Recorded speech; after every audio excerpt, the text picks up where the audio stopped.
Olá pessoal, sejam muito bem-vindos ao canal Jus Conectando, ao nosso bate-papo semanal aqui sobre direito. Hoje eu venho trazer para vocês a parte 2 da Lei Henri Borel. Se você não assistiu ainda, vai aparecer aqui em cima o card para que vocês acessem ao vídeo anterior. É importante que você assista a parte 1 para que depois entenda a parte 2. Mas a questão é, nós vamos completar o estudo da lei com o que há, eu diria, de mais fundamental nela. Lógico, a lei tem outros artigos tão importantes quanto, mas eu diria que aqui nessas duas aulas, nesses dois bate-papos, a gente vai falar sobre o essencial da lei. Eu também vou estar disponibilizando para vocês aí um conteúdo gratuito para que vocês possam baixar, onde há um resumo da lei que foi elaborado por mim e, quem sabe, possa contribuir com você, para vocês de alguma forma, vamos dizer assim. Primeiramente, peço a vocês que não esqueçam de seguir meu canal no Instagram, meu perfil no Instagram, que é o Jus Conectando, e também que se inscrevam no canal, porque assim vocês me ajudam a crescer, me ajudam a chegar a mais pessoas com esse conhecimento, compartilhando o vídeo, curtindo, comentando, assim vocês me ajudam, tá bom? Mas vamos lá, vamos à parte 2. É importante que nós tenhamos em mente o quê? Que a Lei Maria da Penha é a lei que serviu de inspiração para a Lei Henri Borel, especialmente no que tange medidas protetivas. Então é muito fundamental ter essa compreensão. A mulher é vulnerável e a criança e o adolescente também são vulneráveis, graças a essas vulnerabilidades que eles possuem, que a lei foi criada, que são possíveis determinadas medidas. É muito importante a gente ter em mente que o agressor, ele pode ser afastado do lar caso ele represente um risco para a integridade física ou psicológica daquela criança. E esse afastamento do lar, em regra, se dá pelo juiz de direito. Então o juiz vai e afasta ele do lar. Ocorre que o policial pode afastar se não houver juiz de direito na comarca. Aí o delegado de polícia afasta, comunicando o juiz de direito em 24 horas. Agora, se não há delegado e nem juiz, quem vai afastar vai ser o policial, qualquer policial que seja. E ele vai comunicar em seguida, no prazo de 24 horas, o juiz de direito. Tá bom? Agora, é muito importante a gente ter compreensão de que o conselho tutelar pode representar ao juiz de direito para que haja afastamento do lar do agressor. Veja a importância do conselho tutelar aí. Essa grande e relevante função que o Conselho Tutelar tem. Lógico que existem várias outras medidas que podem ser usadas e aí a gente vai trabalhar elas, mas é muito importante vocês terem em mente que pode haver o afastamento do agressor do lar e que o Conselho Tutelar é a parte que pode, sim, representar ao juiz para que haja esse afastamento. Ele pode representar o juiz, ele pode comunicar o delegado, ele pode comunicar o Ministério Público para que haja o afastamento. Mas o conselho ele pode agir. E isso é muito importante a gente ter em mente. Tá bom? Mas quais são as outras medidas que a gente possui? As outras medidas são, por exemplo, suspensão ou restrição de arma de fogo. Naturalmente, se aquela pessoa é perigosa, se ela oferece risco para sua criança ou adolescente, é natural que seja possível para o juiz, analisando o caso concreto, restringir o uso de arma de fogo. Do mesmo modo, ele pode fazer o quê? Ele pode afastar o agressor do lar ou do local de convivência, como nós já mencionamos. Mas não só isso. É possível que ele faça o quê? Ele proíba contato do agressor com a criança e o adolescente, como formas de preservá-lo. Esse contato, que talvez possa ser danoso, pode muito bem ser evitado. Vocês estão vendo como há similaridade entre essa lei e a Lei Maria da Penha. Beleza? Nesse afastamento, o juiz vai fixar uma distância razoável. Além do mais, o quê? Ele pode proibir contato, pode proibir conversas, não só com a criança, mas também com outros familiares. Por quê? Porque é muito comum que usem a criança, os familiares, como meio de ponte para ligar o sofrimento da criança. Então, às vezes ameaçam a mãe, às vezes fica atentando aí, fica ofendendo os avós. Então, são situações que acontecem aí com frequência e que a gente realmente tem que evitar. Outra medida importante, que senão não teria sentido as anteriores, é a restrição de visitas. É perfeitamente possível que haja restrição ou até mesmo a proibição, seria uma suspensão, né, de visitas. Essas medidas são para quê? Essas medidas são justamente para preservar a integridade daquela criança ou adolescente. Vocês estão vendo que a ideia aí é a mesma de manter aquele agressor com o menor contato possível com aquela criança e o adolescente. Naturalmente, o juiz pode também proibir o agressor de frequentar algum lugar. Imagine um lugar que esteja comum com a criança, a escola da criança, você não pode chegar naquela escola, mesmo que a criança lá não esteja. Tudo vai depender do caso concreto, tudo vai depender do bom senso do juiz. Também, naturalmente, ele vai poder fixar alimentos, porque a criança, ela vai precisar comer, o adolescente ele vai precisar comer e muitas vezes o pai está afastado do lar, a mãe está afastada do lar. Então o juiz fixando alimentos provisionais, ele vai garantir o quê? Ele vai garantir a preservação daquele sustento da criança ou adolescente vítima. Também é objetivo da lei não destruir a família. O objetivo da lei é restaurar aquela paz familiar. E aí, neste caso, gente, é muito importante a gente ter em mente que o juiz pode determinar ao pai que ele vá a programas de reeducação. Imagine aquele pai que agride o filho. Aí ele vai ser recomendado programas de reeducação para que ele, por exemplo, entenda que a agressão talvez não seja o caminho. Então é muito importante você ter isso em mente. Da mesma forma, o acompanhamento psicossocial. Para analisar aquele indivíduo, para tentar ver qual que é a condição daquele indivíduo no tratamento das crianças e adolescentes que lhes são próximas. E assim a lei tenta trazer o quê? A lei tenta trazer um equilíbrio. Porque nós estamos lidando ali com família. E quando a gente lida com família, a gente lida com algo muito precioso que não é tão simples assim de destruir, não é tão simples assim de inibir. A gente tem que preservar laços familiares. O objetivo do ECA sempre foi esse. E a Lei Henri Borel vem nesse sentido. Agora é lógico, se não há qualquer possibilidade, naturalmente vai ter que haver esse afastamento, né? esse rompimento, a depender do caso. Mas por regra não. Tá bom?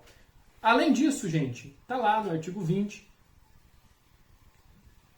O juiz pode fixar qualquer medida que ele entender adequada. O juiz unicamente tem que fundamentar e essa medida tem que ser proporcional.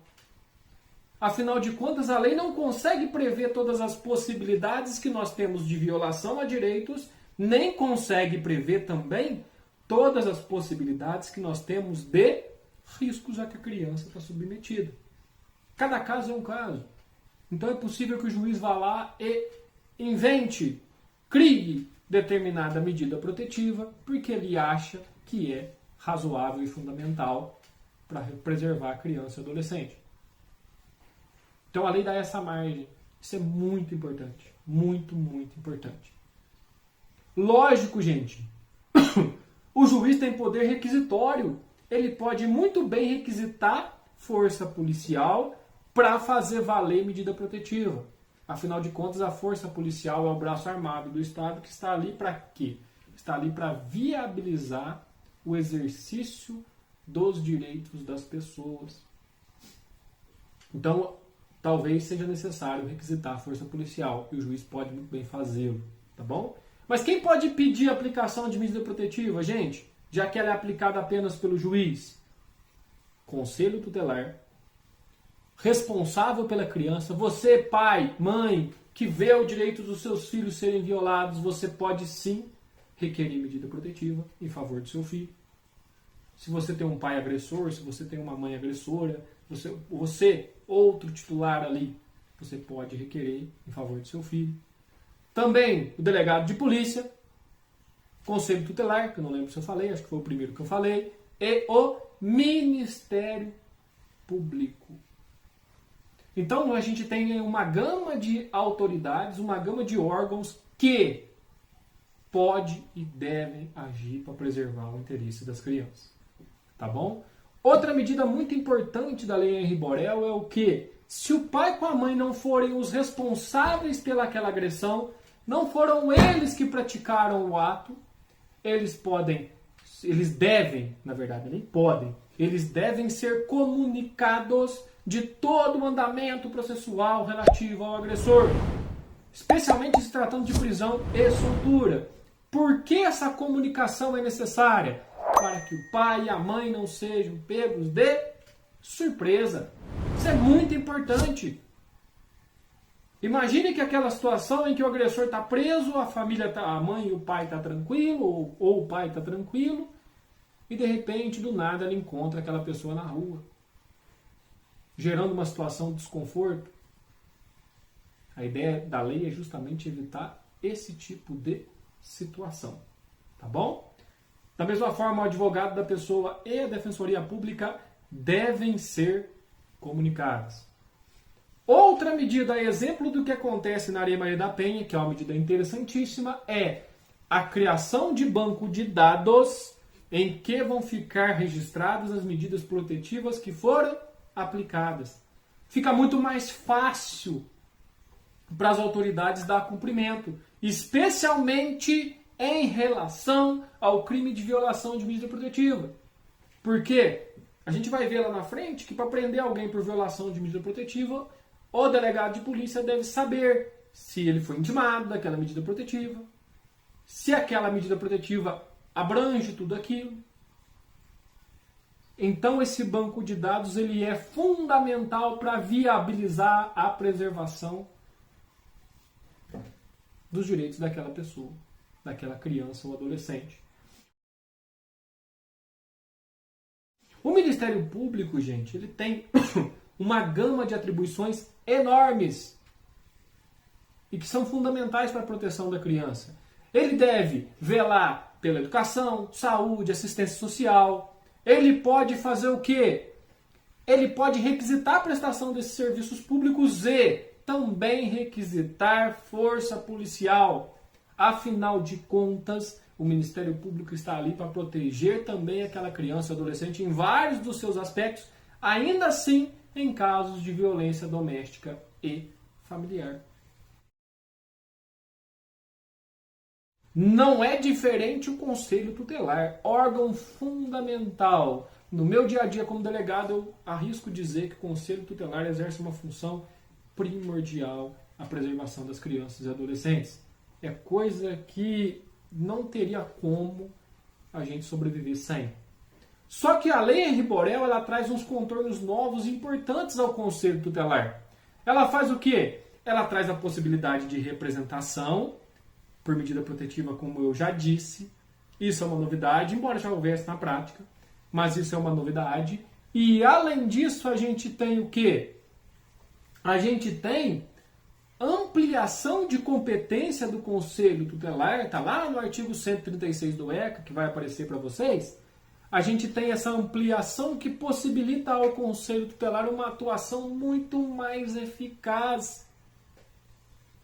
Ele passa a ter outros tipos de poderes, uma capacidade de provocação de órgãos que antes ele não tinha. Beleza? Seguindo, gente,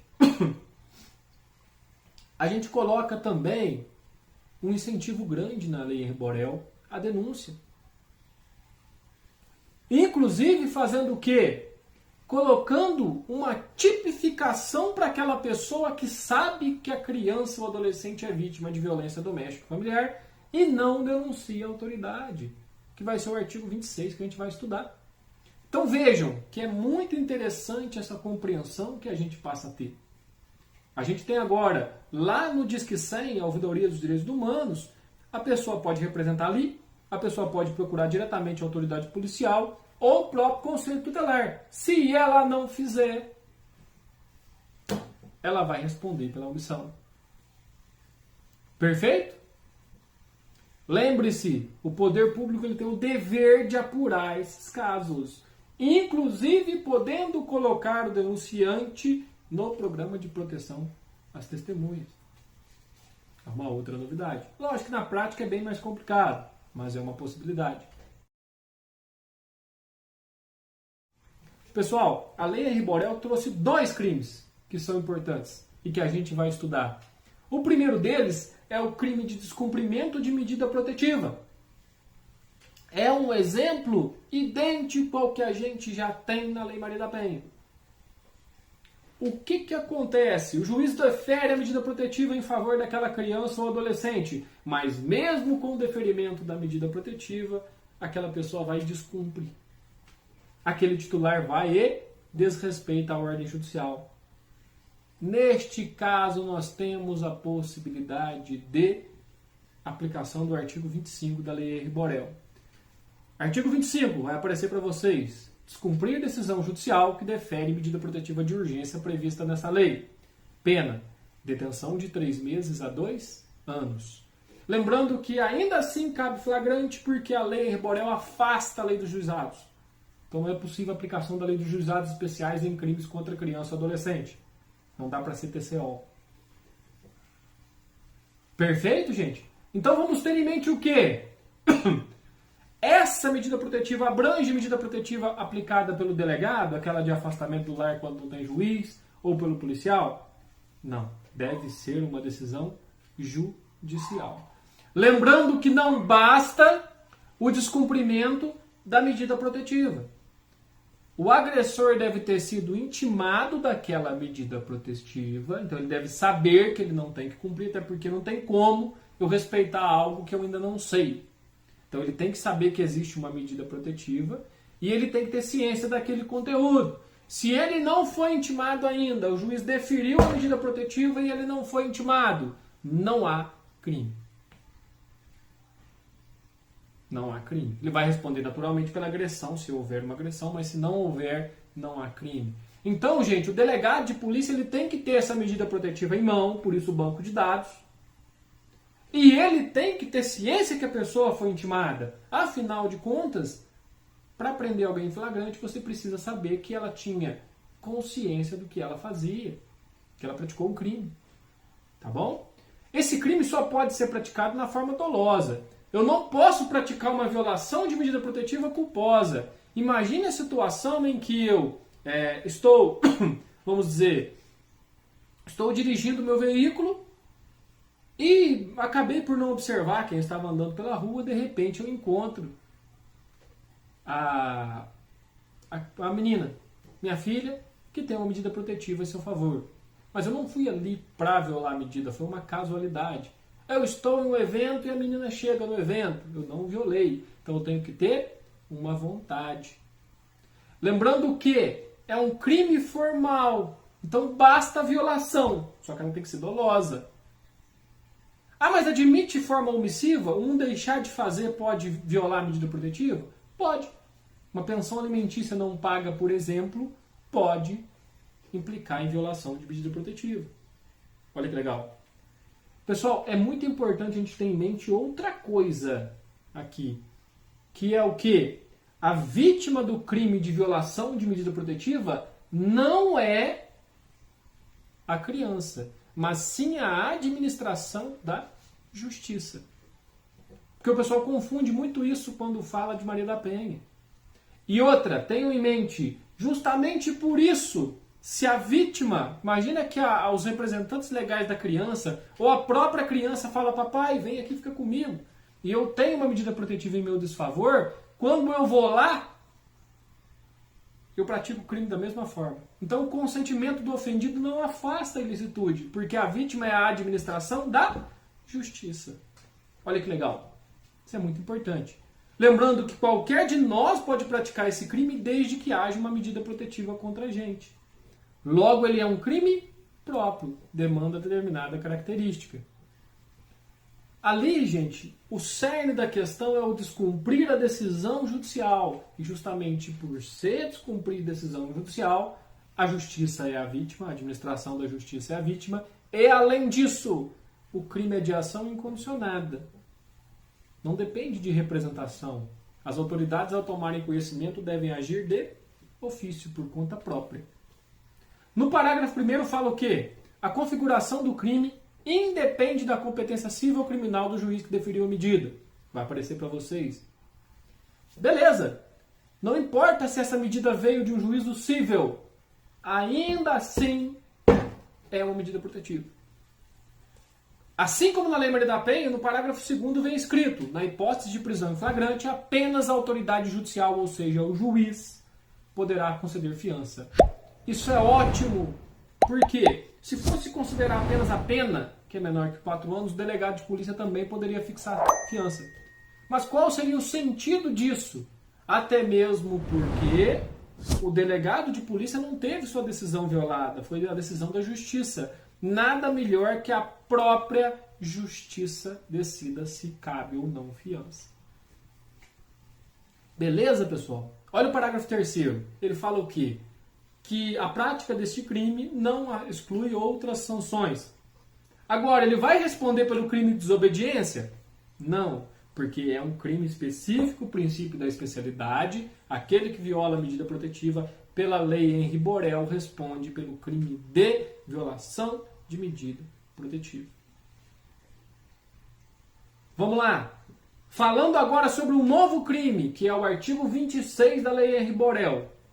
O artigo 26 é a ausência de comunicação para as autoridades competentes em caso de violência ou abandono.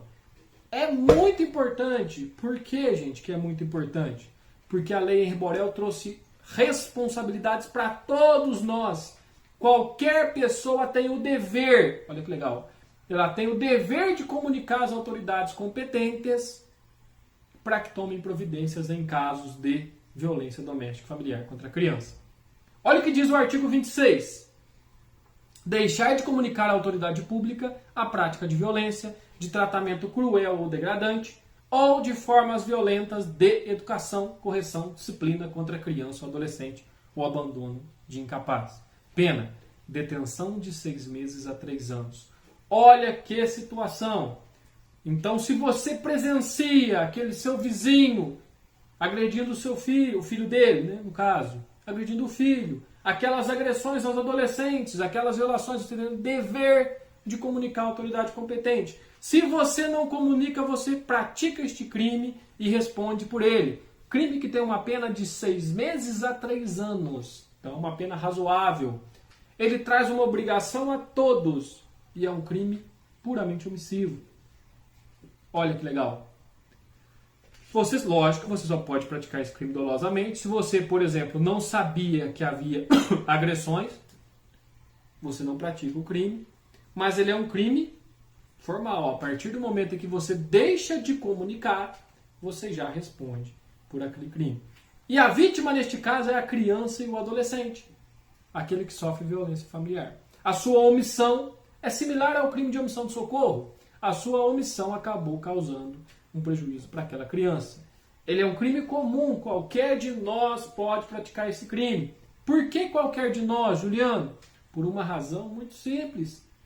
A lei não discrimina, a lei dá uma obrigação geral. Então não são apenas autoridades públicas, é qualquer pessoa. É pura e simplesmente isso. Lembrando que a lei só fala em deixar de comunicar à autoridade sobre a violência doméstica e familiar contra a criança ou adolescente, ou abandono a que tiver conhecimento. Então ela obrigou a todos nós e não apenas as autoridades públicas. E é um crime de ação penal pública incondicionada. A partir do momento em que a autoridade toma consciência de que você se omitiu, ela vai responsabilizá-lo. Perfeito? Lembrando que a lei também previu um aumento de metade da pena se a omissão resultar em lesão corporal de natureza grave e vai triplicar essa pena se resulta em morte da criança. Ela traz um dever de todos nós em combater. E se a nossa omissão trouxer consequências mais graves, como uma lesão grave, uma morte, a nossa pena vai ser aumentada. Está lá no parágrafo 1º. E o parágrafo 2º, gente? O parágrafo 2º ele fala que a pena vai ser dobrada. Dobrada se essa omissão é de ascendente, parente, consanguíneo até o 3º grau, responsável legal, tutor, padrasto ou madrasta da vítima. Ou seja, se você é uma pessoa próxima ali, com responsabilidades para com aquela criança ou adolescente e deixou de fazer, a sua pena vai ser dobrada naturalmente em função disso. A gente tem um maior dever moral, gente, uma maior responsabilidade em cuidar daquela criança ou adolescente do que as outras pessoas. Naturalmente, a nossa pena na omissão seria maior enquanto pai, enquanto mãe, enquanto parente próximo, enquanto tutor, curador. Lembrando, gente, que a lei Henri Borel tem vedações. Uma eu já disse. Vedações ela é proibição, né? Uma eu já disse. Não se aplica a lei dos juizados especiais. Se não se aplica a lei dos juizados, não se aplica a suspensão condicional do processo, não se aplica a transação penal, não se aplica o procedimento dos juizados especiais. Então nós teremos o quê? Nós teremos um procedimento mais burocrático, porém muito mais rigoroso. A ideia aqui é desestimular, no caso, a violência contra crianças e adolescentes. Também é proibida a aplicação de pena pura e simplesmente financeira, pecuniária. Olha o que o parágrafo 2º nos diz do artigo 226 do Estatuto da Criança e do Adolescente. Nos casos de violência doméstica e familiar contra criança ou adolescente, é vedada a aplicação de penas de cesta básica ou de outras de prestação pecuniária, bem como a substituição em que a pena que implique o pagamento isolado de multa. É a mesma coisa da Lei Maria da Penha. É proibida a aplicação só financeira. Não dá para trocar uma pancada na criança por uma cesta básica. A ideia é boa. E trouxe resultado na Lei Maria da Penha. Ah, mas não vai poder substituir a pena? Vai, depende do caso, sim. Só que o problema ali é a violência, né? Mas existem casos que não tem violência. No caso da omissão, por exemplo, não tem violência. Ah, mas como vai ser essa substituição? Essa substituição não pode ser só multa. Não pode ser só dinheiro. Não pode ser só prestação pecuniária. Perfeito? Então, gente, com a lei Henri Borel, o que a gente buscou? A gente buscou uma mudança de mentalidade, uma mudança na preservação das crianças e adolescentes. A ideia aqui é tornar os gestores da família, né, aquelas pessoas mais superiores ali na educação da criança, pessoas melhores. Justamente por conta disso, a lei Henri Borel trouxe lá na LEP, na Lei de Execuções Penais, a seguinte redação ao parágrafo único do artigo 152. Nos casos de violência doméstica familiar contra a criança e adolescente e a mulher, e de tratamento cruel ou degradante, ou de uso de formas violentas de educação, correção, disciplina contra criança ou adolescente, o juiz poderá determinar o comparecimento obrigatório do agressor a programas de recuperação e de reeducação. Aí sacramenta toda a mudança de mentalidade que a lei Henri Borel trouxe. Pessoal, se inscrevam no canal, compartilhem o vídeo, curtam, né, por favor, critiquem, elogiem, façam suas observações, mandem suas dúvidas, suas perguntas. O canal é para vocês, é para que vocês entendam, é que a gente analise as leis de uma forma mais fácil do que aquele juridiquês, aquela dificuldade, tá bom? Espero ter ajudado de alguma forma. É uma análise breve, logicamente, a lei é grande, então se fosse para fazer uma análise completa, demandaria um mini curso. Mas eu quero que vocês saiam hoje daqui com mais compreensão do assunto do que tinham quando chegaram. Então, se você gostou, dá seu like, comenta, assim você me ajuda, a situação do perfil cresce, o canal cresce, e assim eu fico mais e mais incentivado a continuar produzindo conteúdo gratuito para todos vocês. Esse conteúdo é sem custo algum, então o meu pagamento é justamente o reconhecimento de vocês, tá bom? Muito obrigado, fiquem com Deus e até!